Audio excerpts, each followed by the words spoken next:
So hello mga kapakners. So isang mapagpalang gabi po. Ito po ang result ng aming pag-aalaga ng 100 heads broilers. Ayan po, tingnan nyo naman po, ang lalaki. Day 30 pa lang po yan, pero ganyan na ho sila kalalaki.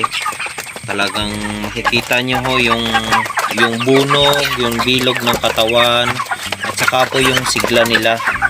Talagang mapapansin nyo na agad. Kaya nga ho nakakatuwa.